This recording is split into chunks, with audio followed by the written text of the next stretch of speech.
Hey guys, it's Colin. I absolutely love this road behind me. It's like kind of in the middle of nowhere. It's about 10 miles from my house. Very peaceful. No one ever rides on it. It's just one of those roads that you just like to take. And I am just like, normally I'm going to go a lot faster on this road because it's fun. It's fun. But I'm only going like a cool 35 miles per hour. I'm being Mr. Responsible today. All right. My favorite word of the week. Jackasses. Well, actually, I say that all the time. There are other words, what I'll describe in a second, that probably describe this a little bit better, but because this is family friendly, we are going to stick with jackasses.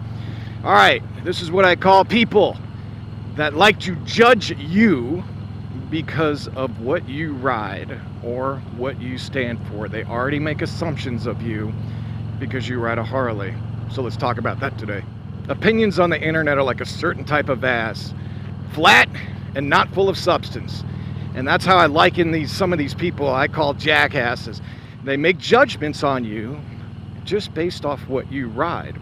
They don't know who you are. They don't know who you are as a person. All they know is that I'm going to make some silly freaking comment on a video you've made. And it's not even a video. It could even be in real life. Because of what you ride.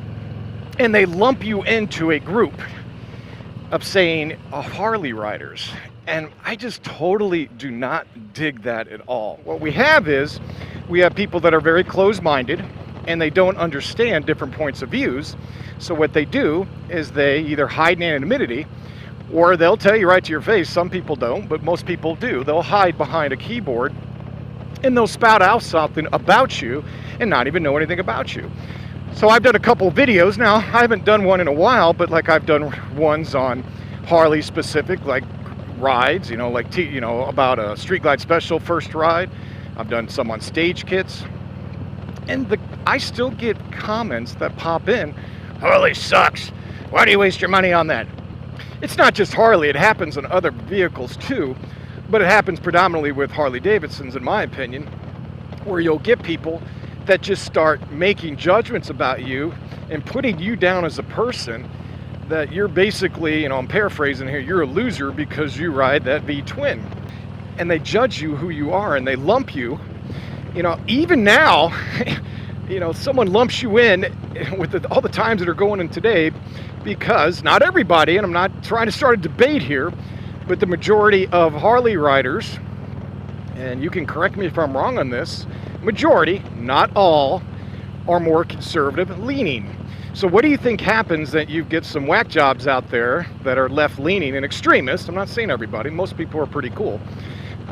They want to make a judgment about you and they turn it into politics because you ride a Harley. 95% of conflict issues are resolved because people communicate and they listen. They take the time to understand each point of view. Regardless if they're right, regardless if you'll change your opinion, at least you show that respect by taking the time and listening and understanding their point of view. And so I've always practiced that. I have my personal beliefs, trust me. I'm very strong-willed on a lot of different things, but I respect other people's thoughts. Doesn't mean I agree with them, but at least I'll talk to them and I'll listen to them because that's the right thing to do. So it's amazing, like human behavior, when you get people that if they would just take the time to communicate. And again, I'm not trying to sound preachy, guys. I'm really not. And I know I'm coming across that way. I'm trying to come across as to say 95 to 99% of conflict can be fixed. And conflict as in a disagreement, conflict as in opinions, conflict as in passions, can be fixed and understood more as if we communicated and we listened. It's amazing that those things happen. And then the key thing, here's the key thing that I believe in. Don't get emotional. Do not get emotional when you give, like you're leaving comments. That's emotion. You're automatically saying, yeah, they suck.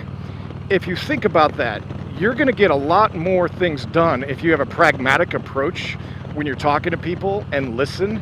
I'm going to say that over and over, thinking logically. The best way to win an argument, guys, is be logical to people. When you get an emotional person, shut them down with logic. Shut them down with facts. That's how I do it. I just talk and I listen and I try. Have I gotten emotional before? Absolutely. I'm not saying I'm perfect, but I avoid that at all costs. And I liken it to kind of like motorcycles when you get these people that base you and base your personality and base a judgment off you all because that I ride this Harley Davidson, and that freaking pisses me off. I don't judge people. Of course I could stereotype people. I could stereotype any type of rider if I really want to, but I'm not going to. Two wheels is two wheels. So why do it? Why are there people out there that still do it? Why are there people, I mean, I know the answer to this because they're four-letter word dicks, jackasses, but they just, at the end of the day, they don't get it. All you got to do is listen. All you got to do is take the time to talk. So that's my 2 cents. Whether you, hopefully you agree with it. If you do, great, put it in there. If you disagree with it, fine, no big deal. I'm not going to get butthurt about it. What I don't like is when people just automatically snap something about you and judge without taking the time to really learn your take on things and maybe understand somebody's view. And you can take that in a lot of different ways, guys. You can take it on everything that's going on in the world right now.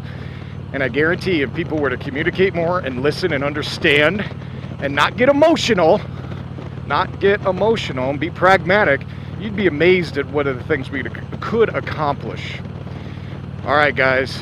Now get out there and ride. As I'm coming into this storm, I'm about to head home here in about 5 miles, 5-6 miles, so I'm going to avoid this.